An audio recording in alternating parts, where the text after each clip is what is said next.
Good morning વિદ્યાર્થી મિત્રો, welcome to પીમુડા school. ધોરણ છે 7, વિષય છે સાયન્સ. સાયન્સની અંદર આપણે ચેપ્ટર જોઈ ગયા હતા 15, બરાબર છે. 15 ની અંદર આપણે જોઈ ગયા લાઇટ.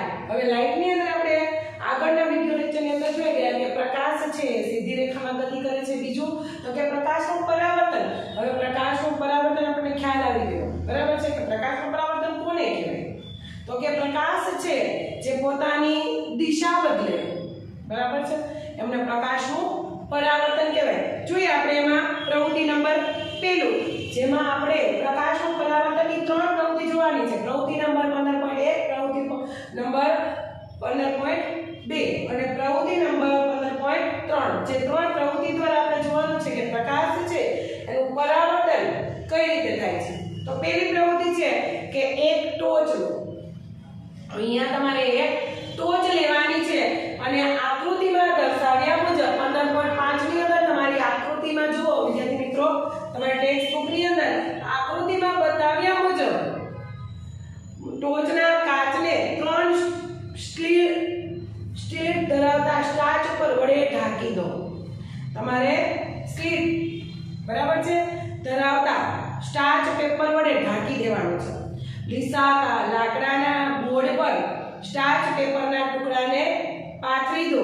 તેના પર સમતલ અરીસાની પટ્ટીને ઊભી ગોઠવો. આકૃતિમાં તમે જોઈ શકો છો, જો તમારી પાછળ આકૃતિ આપેલી છે એમાં તમે જોઈ શકો છો કે એમાં જે આ સ્લિટ છે એ કેવી રીતે સ્ટાર્ચ પેપરની સાથે ગોઠવેલી છે, બરાબર છે. એ તમારે આકૃતિમાં જોઈને તમારે તમારી રીતે ગોઠવવાની છે. હવે ટોચને ચાલુ કરીને ત્રણેય સ્લિટમાંથી આવતા પ્રકાશને અરીસા પર પડવા દો. ટોચને એવી રીતે ગોઠવો કે જેથી સ્લિટમાંથી આવતો પ્રકાશ પાથરેલા સ્ટાર્ચ પેપર ઉપર જોઈ શકાય છે, બરાબર છે. હવે આ તમારે સમજવું હોય વિદ્યાર્થી મિત્રો, તો તમારે તમારી પહેલા પંચતંત્રની પુસ્તક આવતી. એ પુસ્તકની અંદર સિંહ અને સસલાની વાર્તા આવતી. જે તમે તમારા નાના હશો ત્યારે જે તમે તમારા દાદીએ પણ કીધી હશે અને સ્કૂલમાં તમે જ્યારે નાના હશો ત્યારે તમારા ટીચરે પણ કીધી હશે. હવે આ વાર્તા છે એ આપણે માત્ર સારાંશ તરીકે સમજશું, બરાબર છે. આખી વાર્તા નહીં પરંતુ માત્ર સારાંશ જોશું. એ તમને યાદ આવી જાય કે વાર્તા કઈ હતી, બરાબર છે. આખી વાર્તા નહીં પરંતુ એમનો માત્ર સારાંશ જોશું. તો કે એક જંગલ હતું, એમાં એક સિંહ રહેતો હતો. સિંહ છે એ પુષ્કળ ત્રાસવાદી હતો. એ રોજ સિંહ છે રોજ જંગલના પ્રાણીઓનો શિકાર કરતો. તો રોજ એટલા બધા પ્રાણીઓનો શિકાર કરતો જેના હિસાબે બીજા પ્રાણીઓ છે એ ચિંતામાં મુકાઈ ગયા કે આ સિંહ છે રોજ આટલા બધા શિકાર કરશે તો આ જંગલની અંદરથી પ્રાણીઓનો વિનાશ થઈ જશે. એટલા માટે બધા પ્રાણીઓ છે એ ચિંતામાં મુકાઈ જાય છે. જે બધા ચિંતામાં મુકાઈ જાય છે ત્યારે શું કરે છે? ચિંતિત થઈ જાય છે. બધા પ્રાણીઓ છે સભા બોલાવે છે અને સાથે સિંહ રાજાને પણ બોલાવવામાં આવે છે. પછી એ સિંહને એવું કહેવામાં આવે છે કે તમે કોઈ પ્રાણીઓનો શિકાર નહીં કરતા. અમે રોજે રોજ અમે સામેથી તમારા ખોરાક માટે કોઈ એક પ્રાણીને તમારી પાસે તમારી ગુફામાં મોકલી આપશું. આ વાર્તા છે એ ખૂબ મોટી છે, આપણે ખાલી માત્ર સારાંશ જોવાનું છે, બરાબર. હવે એમને એવું કહે છે, પ્રાણીઓ બધા ભેગા મળીને એમને એવું કહે છે સિંહને કે તમે કોઈ પ્રાણીનો શિકાર નહીં કરતા. અમે અમારી જાતે રોજ એક પ્રાણીને ગુફામાં તમારા ખોરાક માટે મોકલી આપશું. કોને ન ગમે? મહેનત કર્યા વિના, બરાબર છે, મહેનત કર્યા વિના એમને પોતાનું ખોરાક જાતે મળતો હોય, મહેનત કર્યા વિના, શિકાર કર્યા વિના જો જાતે જ પોતાનો ખોરાક એમની સામે ચાલીને આવતો હોય તો સિંહ થોડો ના પાડે. સિંહે એમ કીધું કે તો તમારી જેવી ઈચ્છા. સિંહ છે એ પોતાની ગુફામાં ચાલ્યો જાય છે. રોજે રોજ એક પ્રાણીને રોજે રોજ એની ગુફામાં મોકલવામાં આવતું. રોજે રોજ આ રૂટીન ચાલ્યા રાખે છે. રોજે રોજ સવાર થાય એટલે એક પ્રાણીને તેમને એની ગુફામાં મોકલી દેવામાં આવતું. હવે અહીંયા વારો આવે છે સસલા રાણાભાઈનો. હવે અહીંયા સસલું છે એ ખૂબ ચતુર હોય છે. સસલું આખા રસ્તામાં વિચારે જાય છે કે મારા પરિવારનું શું થશે, મારો પરિવાર છે એ મારા વિનાનો કેટલો દુઃખી થઈ જશે, એટલું વિચારતા વિચારતા એ કોઈ જૂનો કૂવો, જ્યાં ભમરીયો કૂવો હોય તેની પાસે આવીને ઊભા રહી જાય છે. હવે ત્યાં એ વિચારતા હોય છે ત્યાં એમની નજર ક્યાં પડી જાય છે? એ કૂવાની અંદર. જે કૂવાની અંદર પાણી તો હતું પણ ખૂબ જ ઊંડું હતું. સસલાભાઈની નજર છે એ કૂવાની અંદર જે પાણી ભરેલું છે એમાં પડી જાય છે અને એની નજર એમાં પડે છે. એમાં સસલાભાઈને એમનું પોતાનું પ્રતિબિંબ એ કૂવાની અંદર દેખાય છે. હવે એ કૂવાની અંદર સસલાભાઈને પોતાનું પ્રતિબિંબ દેખાય છે તો સસલાભાઈને એ પ્રતિબિંબ જોવાની સાથે એક યુક્તિ સૂઝે છે. હવે જોજો એમને કઈ યુક્તિ સૂઝે છે. પોતાનો જીવ બચાવવા માટે એટલે પોતાની સિંહના ચંગુલમાંથી બચવા માટે એમને એક યુક્તિ સૂઝે છે. હવે એ શું કરે છે? જાણી જોઈને ખૂબ જ મોડો સિંહની પાસે પહોંચે છે. જાણી જોઈને લેટ પહોંચે છે. હવે સિંહ છે એમને ખૂબ ભૂખ લાગી હોય છે કે હાફળો ફાફડો થાય છે કે આજે તો સસલાભાઈનો વારો હતો, કેમ આવ્યા નથી? સિંહ છે એ ગુસ્સે થઈ જાય છે કારણ કે એમને બહુ જ તીવ્ર ભૂખ લાગી ગઈ છે. હવે સસલાભાઈ છે એ જાણી જોઈને લેટ પહોંચે છે, મોડા થાય છે. પછી ત્યાં જઈને અને ખોટા ડરીને એવું કહે છે, મારે તો ક્યારનું આવતું સિંહભાઈ, હું તો ક્યારનો આવવા માંગતો હતો, પરંતુ તમારા જેવો જ મને જંગલમાં બીજો સિંહ દેખાઈ ગયો જે મને આવવા નહોતો દેતો. મને એમ કહેતો હતો કે હું તને ખાઈ જાઉં. સિંહ છે એ વધારે ગુસ્સે થાય છે. મારા જેવો આ જંગલનો રાજા હું છું, મારા જેવો બીજો રાજા ક્યાંથી આવ્યો? જંગલનો રાજા હતો, એમને પોતાનું અભિમાન હતું. અભિમાનમાં એમને ખ્યાલ ન રહ્યો કે મને શું કહેવા માંગે છે. તો પોતે પોતાના અભિમાનમાં આવીને કે મારા જેવો બીજો કોઈ રાજા આ જંગલમાં રહી ન શકે, કોણ આવ્યું છે વળી? પછી સસલાભાઈને કહે છે, ચાલો જીએ મને બતાવો ક્યાં છે મારા જેવો બીજો રાજા. તો સસલું છે એ ખૂબ ચતુર હતું. સસલું એમને એક કૂવા પાસે લઈ જાય છે અને સસલું જ્યારે એમને કૂવા પાસે લઈ જાય છે ત્યારે કૂવામાં સસલું કહે છે, જુઓ સિંહ રાજા, તમે આ કૂવાની અંદર જુઓ, આ કૂવાની અંદર છે.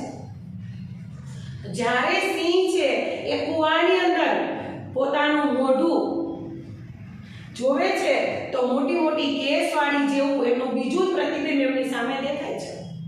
તો સિંહને એવું થાય છે કે હા, ખરેખર સસલું મને કહે છે તે સાચું કહે છે, મારા જેવો બીજો રાજા છે. સિંહ એવું કહે છે, કોણ છે તું? એટલે સામેથી એવો પુકાર આવે છે, પડકાર આવે છે કે કોણ છે તું? એટલે સિંહ વધારે ગુસ્સે થાય છે. તને હિંમત હોય તો તું બહાર આવ, અંદર રહીને મારી સાથે વાત ન કર. તો અંદરથી પણ એવો જ પડકાર આવે છે કે હિંમત હોય તો બહાર આવ, અંદર આવીને વાત ન કર. સિંહને વધારે ગુસ્સો આવે છે અને સિંહ શું કરે છે? એ કૂવાની અંદર પડી જાય છે. તો એ કૂવાની અંદર પડી જાય છે તો શું થાય છે? કૂવાની અંદર સિંહ પડી જાય છે ત્યારે સિંહને ખબર પડે છે કે આ મારું પ્રતિબિંબ હતું, ત્યાં અંદર કોઈ હતું નહીં. બરાબર છે? ત્યાં એની અંદર કોઈ હતું જ નહીં. તો આ સસલાભાઈની યુક્તિ છે, એથી સસલાભાઈનો જીવ પણ બચી જાય છે અને જંગલના બીજા પ્રાણીઓનો જીવ પણ બચી જાય છે. અને સિંહ શું થાય છે? કૂવામાં મરી જાય છે. કૂવામાં પડે પછી શું થાય? તો મરી જાય ને. તો આ વાર્તા છે એની ઉપરથી આપણને કહેવામાં આવે છે કે આ સિંહ અને આ સસલાની વાર્તા એટલા માટે કરવામાં આવી છે કે આવું પ્રતિબિંબના હિસાબે આપણે ઘણી બધી યુક્તિ પણ કરી શકીએ છીએ. હવે અહીંયા આપણે આગળ જોવાનું છે. બરાબર? અહીંયા આપણી વાર્તા પૂરી થઈ ગઈ છે. હવે આપણે આગળ જોઈએ કે જોઈ શકાય. હવે અરીસાને એવી રીતે ગોઠવો જેથી ટોચમાંથી આવતો પ્રકાશ છે એ અરીસા પર કોઈક ખૂણો બનાવીને આયાત થાય. હવે તમારે ફરી પાછી ટોચની છે એ શું કરવાની છે? દિશા બદલી નાખવાની છે. દિશા છે એ બદલવી. ફરી પછી તમારે ટોચની દિશા બદલી નાખવાની છે, જેના હિસાબે શું થશે? પ્રકાશ છે એ અરીસા તરફ શું બનાવશે? ખૂણો. જો ખૂણો બનાવેલો છે, જોયો તમે તમારી આકૃતિમાં જુઓ, આકૃતિ 15.5 ની અંદર જુઓ તમે, ટોચમાંથી આવતો પ્રકાશ છે એ અરીસાના કોઈ એવો ખૂણો બનાવે છે. જુઓ, બનાવીને આયાત થાય છે. એ ખૂણો બનાવીને ફરી પાછો અહીંયા આયાત થઈ જાય છે. હવે જુઓ શું અરીસો તેના પર અરીસો છે તેના પર પડતો પ્રકાશ છે એની દિશા બદલે છે અને દિશા એવી રીતે બદલે છે કે તે કેવું કરે છે ખૂણો કરીને બીજી દિશામાં આયાત થાય છે તો હવે ટોચને તેની સ્થિતિમાંથી જો સહેજ આજુબાજુ હલાવો હવે ફરી તમારે ટોચની જે સ્થિતિ છે ને સહેજ જ હલાવવાની છે સહેજ તમારે આજુબાજુ એટલે અહીંયા વધારે પડતા વાક્ય ન થશે જો તમારે આકૃતિમાં પણ બતાવેલા છે હવે તમને પરાવર્તિત પ્રકાશની દિશામાં કોઈ ફેરફાર જણાય છે ખરો આ ફેરફાર થવાનો ખૂણા છે એક કરતા વધારે બનશે પરાવર્તિત પ્રકાશની દિશામાંથી અરીસા તરફ જુઓ તમને અરીસામાં સ્ટેલિસ દેખાશે આ સ્ટેલિસનું પ્રતિબિંબ છે જે તમને અરીસામાં દેખાય છે હવે તમે વારંવાર આની દિશાના અસરો તમને જે દેખાય છે એ સ્ટેલિસ છે આપણે આગળ શું કીધું હતું 3 સ્ટેલિસ લગાડવાની હતી યાદ કરો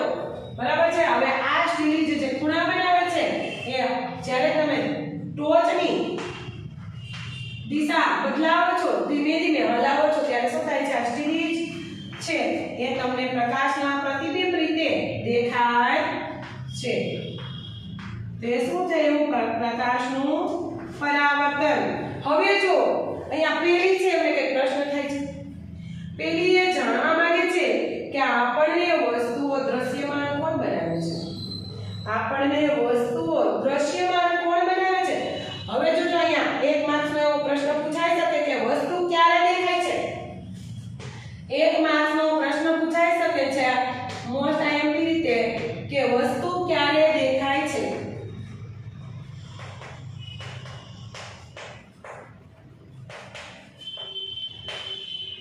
બરાબર છે આ પ્રશ્ન છે એક માર્ક્સમાં પૂછાઈ શકે કે વસ્તુ ક્યારે દેખાય છે તો કે બુઝાએ વિચાર્યું જ્યારે પ્રકાશ વસ્તુ પરથી પરાવર્તન પામીને આપણી આંખમાં પ્રવેશે છે આ જવાબ છે આનો પેલીએ પ્રશ્ન પૂછ્યો છે પેલીએ શું પ્રશ્ન પૂછ્યો છે કે આપણને વસ્તુઓ દ્રશ્યમાન કોણ બનાવે છે બરાબર છે એટલે આ પ્રશ્ન એવો બની શકે કે વસ્તુ ક્યારે દેખાય છે જે પેલીએ પ્રશ્ન પૂછ્યો છે એ જ પ્રશ્નની સાદી ભાષામાં એવો પૂછાઈ શકે કે વસ્તુ ક્યારે દેખાય છે અને પેલીનો પ્રશ્ન અહીં એવો છે કે આપણે વસ્તુઓ દ્રશ્યમાન કોણ બનાવે છે બરાબર છે એટલે જો કોણ બનાવે છે તો અહીંયા બુજો ફરી પાછો એ પ્રશ્નનો જવાબ પેલીને બુજો આપે છે શું આપે છે તો કે જ્યારે પ્રકાશ વસ્તુ પરથી પરાવર્તિત થઈને આપણી આંખમાં પ્રવેશે છે ત્યારે તે આપણને દેખાય છે શું તમે તેની સાથે સહમત છો હા જ્યારે પ્રકાશ છે એ વસ્તુ પરથી પરાવર્તિત થઈને આપણી આંખમાં પ્રવેશે છે આપણી આંખમાં પ્રવેશે છે ત્યારે જ આપણને એ વસ્તુ દેખાય છે આ વાત ઉપર આપણે સહમત છીએ આ તમારે એક માર્ક્સમાં પૂછાઈ શકશે વિદ્યાર્થી મિત્રો ખાસ વસ્તુ ક્યારે દેખાય છે તો કે વસ્તુ ક્યારે દેખાય જ્યારે પ્રકાશ વસ્તુ પરથી પરાવર્તિત થઈને આપણી આંખમાં પ્રવેશે છે ત્યારે આપણને વસ્તુ છે એ દેખાય છે આ એક માર્ક્સનો પ્રશ્ન છે એ તમે ખાસ નોંધ લેજો હવે ત્યાર પછી આ પ્રવૃત્તિ બતાવે છે કે સમતલ અરીસા વડે પ્રકાશનું પરાવર્તન કેવી રીતે થાય છે આ પરથી આપણે આ પ્રવૃત્તિ છે જે આપણે કરી રહ્યા અહીંયા પ્રવૃત્તિ નંબર 1 બરાબર છે 15.1 ની અંદર જે આપણે પ્રવૃત્તિ કરી છે કેવી છે સમતલ છે સમતલ અરીસા વડે પ્રકાશનું પરાવર્તન છે કેવી રીતે થાય છે એ આપણે આ પ્રવૃત્તિ દ્વારા સમજાય તો ચાલો હવે અરીસા વડે મળતા પ્રતિબિંબો સાથે થોડી વધુ રમત રમીએ તેના વિશે થોડી વધુ જાણકારી મેળવીએ તો ચાલો હવે અહીંયા આપણે સમતલ અરીસા વડે આપણને ખબર પડી ગઈ કે પ્રકાશનું પરાવર્તન છે કઈ રીતના થાય છે તો કે હવે આપણે આ પ્રવૃત્તિ નંબર 2 જેની અંદર આપણે એના કરતાં પણ વધુ માહિતી જાણીએ બરાબર છે ચાલો હજી આપણે પણ જાણીએ હજુ આપણે એની અંદર એવી માહિતી જાણીએ જેના હિસાબે આપણને હજુ આ પ્રકાશની સાથે રમત રમવાની મજા આવે તો ચાલો આપણે જાણીએ તો કે અહીંયા એક ચાવચેતી રાખવાની છે શું ચાવચેતી છે તો કે સળગતી મીણબત્તીનો ઉપયોગ કરતા કાળજી રાખવી જે આ પ્રવૃત્તિ છે એની અંદર એક સળગતી મીણબત્તી લેવાની છે જેના હિસાબે તેનાથી કાળજી લેવી આ પ્રવૃત્તિ છે એ શિક્ષક અથવા તમારા ઘરના મોટા વડીલોની સામે હાજરીમાં આ પ્રવૃત્તિ કરવી વધારે પડતી હિતાવહ છે બરાબર છે આ પ્રવૃત્તિ છે તમે એકલા ન કરી કે ઘરના વડીલો અથવા શિક્ષકની મદદથી જ આ પ્રવૃત્તિ કરી શકો. તો ચાલો આપણે આ પ્રવૃત્તિ જોઈએ. તો કે ઊભા મૂકેલા સમતલ અરીસાની સામે સળગતી મીણબત્તી સ્ટેન્ડ પર ગોઠવો. જો તમારી આકૃતિની અંદર પણ ગોઠવેલી બતાવેલી છે. આકૃતિ નંબર 15.6 આકૃતિ છે કે છે 15.6 જેની અંદર પ્રવૃત્તિ 15.2 ની આપણે આકૃતિ બતાવેલી છે. જેમાં મીણબત્તી છે એ આપણે અરીસાની સામે સળગતી સ્ટેન્ડ પર ગોઠવવાની છે. અરીસામાં મીણબત્તીની જ્યોતને જોવાનો પ્રયત્ન કરો. અરીસાની અંદર જે સળગતી મીણબત્તી છે એની જ્યોતને જોવાનો પ્રયત્ન કરો. તમને એવું દેખાશે કે જાણે તેવી જ સળગતી મીણબત્તી અરીસાની પાછળ પર રહેલી છે. તમને એવું દેખાશે કે જે મીણબત્તી અહીંયા સ્ટેન્ડ ઉપર છે એવી જ મીણબત્તી છે એ અરીસાની બીજી બાજુમાં પણ એવી જ મીણબત્તી સળગે છે. અરીસામાં અરીસાની પાછળના ભાગમાં દેખાતી મીણબત્તી એ અરીસાની આગળ તમે ગોઠવેલી મીણબત્તીનું પ્રતિબિંબ છે. એની અંદર શું પડે છે?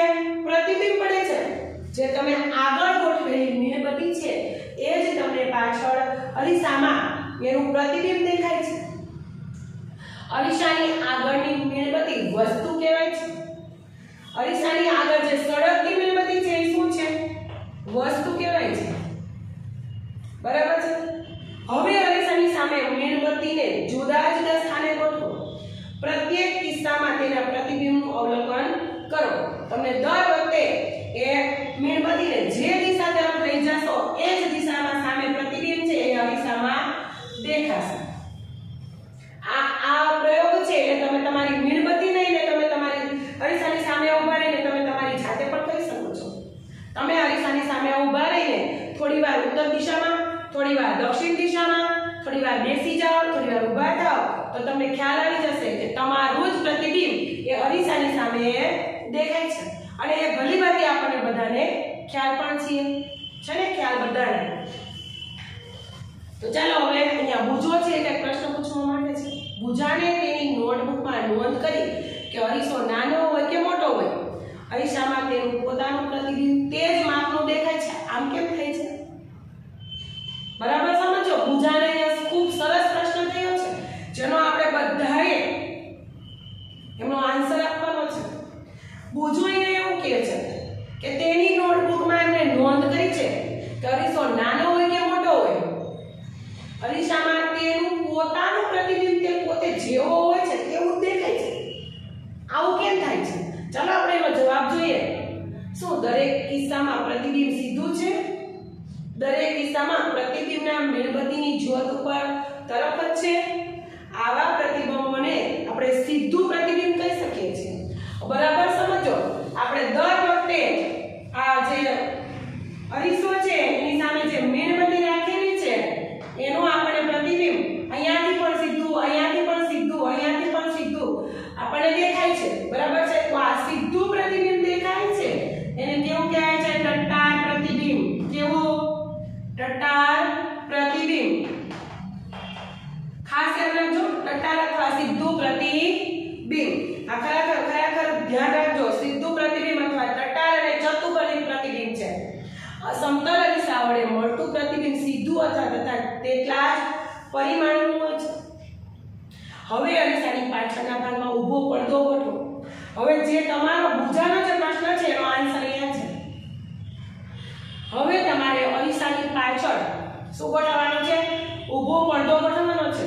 પડદા પર મીણબત્તીનું પ્રતિબિંબ મેળવવા પ્રયત્ન કરો. તમને પડદા પર પ્રતિબિંબ મળે છે? નહીં. હવે પડદાને અરીસાની આગળના ભાગમાં ગોઠવો. અરીસાના આગળના ભાગમાં ગોઠવો. શું હવે તમને પડદા પર પ્રતિબિંબ મળ્યું? હા. તમને જણાશે કે કોઈ પણ કિસ્સામાં પડદા પર પ્રતિબિંબ મેળવી શકાતું નથી. હવે જોઈએ અહીંયા શું કહેવામાં આવે. પ્રતિબિંબ જોવા મળે છે પરંતુ જ્યારે અરીસાની સામે પડદો રાખવામાં આવે છે પછી મીણબત્તી રાખો તો પ્રતિબિંબ નથી જોવા મળતું. પણ આપણે પારભાષક જોઈ ગયા છે. પારભાષક જોઈ ગયા છે. આપણે ઝાંખું પ્રતિબિંબ દેખાય છે. કેવું? ઝાંખું. જેને આપણે શું કહેતા હતા? પારભાષક. બરાબર છે. હવે જો તો અરીસાની પ્રતિબિંબનું અંતર કેટલું હોય તો ચાલે આપણે તેની બીજી પ્રવૃત્તિઓ કરીએ. જો હવે અહીંયા આપણે ફરી પાછી પ્રવૃત્તિ કરવાની છે. જે પ્રવૃત્તિ છે કઈ? 15.3 જેમાં આપણને આ પ્રશ્નનો જવાબ છે આ ખૂબ આસાનીથી મળી જશે. એક ચેસ રમવા માટેનું ચેસ બોર્ડ તમારી પાસે કોઈ ચેસ રમવાનું ચેસ બોર્ડ હોય તો એ તમારે લેવાનું છે. જો ચેસ બોર્ડ ન મળે તો ચાર્ટ પેપર કેટલાનું 8x8 નું તો 8x8 એટલે 64 સમાન જેવા સમચોરસની રચના ઊભી થતી તથા આડી લીટીઓ દોરીને તમારે એક ચાર્ટ પેપર તૈયાર કરવાનું છે. ચાર્ટ પેપરની મધ્યમાં રહેલી લીટીને જાડી કરવા માટે તેના પર ફરીથી બીજી કે બીજા રંગની કોઈ લીટીઓ દોરો. આ જાડી લીટી પર સમતલ અરીસાને ઊભો ગોઠવી દો. હવે કંપાસ પેટીમાં રહેલા પેન્સિલને છોલવા માટેના શાર્પનરને અરીસાથી ગણતરી કરવા ત્રીજા ચોરસની ધાર પર ગોઠવો. બરાબર સમજો. હવે જે તમને અહીંયા પૂછાયેલો પ્રશ્ન હતો ને કે જે મેં નોટબુકમાં નોંધ કર્યું છે કે અરીસો ગમે તે નાનો હોય કે મોટો હોય અરીસાનું તેમનું પોતાનું પ્રતિબિંબ છે એ તે જ માપનું દેખાય છે. હવે અહીંયા એનો આન્સર છે. તો તમારે અહીંયા શું કરવાનું છે? ચોરસ ખાનાની અંદર ત્રીજા ચોરસ ખાનાની અંદર ગોઠવવાનું છે. હવે તમે આકૃતિમાં જોઈ શકો છો 15.7 ની અંદર સમતલ અરીસામાં પ્રતિબિંબનું સ્થાન શોધવું. અરીસામાં દેખાતા શાર્પનરનું પ્રતિબિંબને જુઓ. હવે શાર્પનરને અરીસાથી દૂર ચોથા ખાનાની ધાર પર ગોઠવી તેના પ્રતિબિંબને જુઓ. તમારા અવલોકનની નોંધ કરો. તમને અરીસાથી વસ્તુ અંતર અને અરીસાથી પ્રતિબિંબ અંતર વચ્ચેનો સંબંધ મળ્યો? હા. તમે શોધી શકશો કે વસ્તુ અરીસાથી જેટલા અંતરે છે તેટલા જ અંતરે વસ્તુનું અરીસામાં પ્રતિબિંબ મળે છે. અહીંયા તમને ખ્યાલ આવી જશે કે વસ્તુ છે એ અરીસાથી જેટલા અંતરે છે તેટલા જ અંતરે તમને વસ્તુનું અરીસામાં પ્રતિબિંબ દેખાય છે.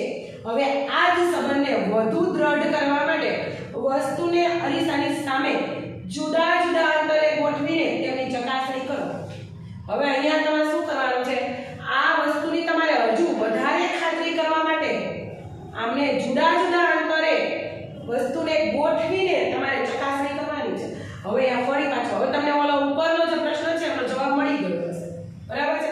હવે આ નીચે પેલીને કે પ્રશ્ન છે પેલીએ નોટબુકમાં નોંધ કરી છે કે સમતલ અરીસા માટે પ્રતિબિંબ અરીસાની પાછળના ભાગમાં રચાય છે.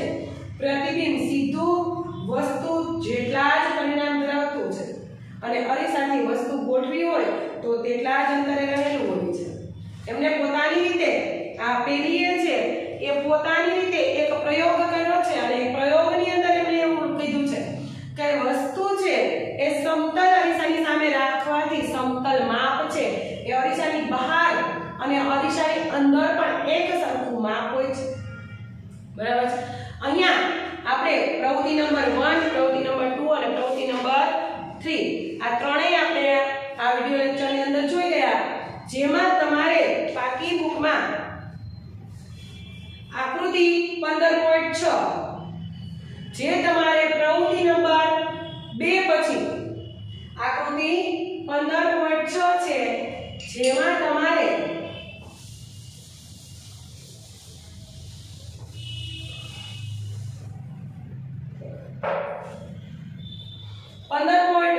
એક પ્રવૃત્તિ છે એમાં તમારે કશું નથી કરવાનું, પરંતુ પ્રવૃત્તિ 15.2 ની અંદર આકૃતિ છે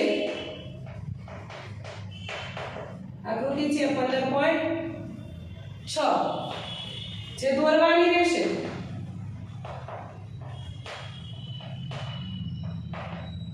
અને આ પ્રવૃત્તિ નંબર 15.3 જેની અંદર આકૃતિ 15.7 દોરવાની રહેશે પાકી બુકમાં. બરાબર છે. અહીંયા સુધી તમારે પાકી બુકમાં પ્રવૃત્તિ 15.2 માં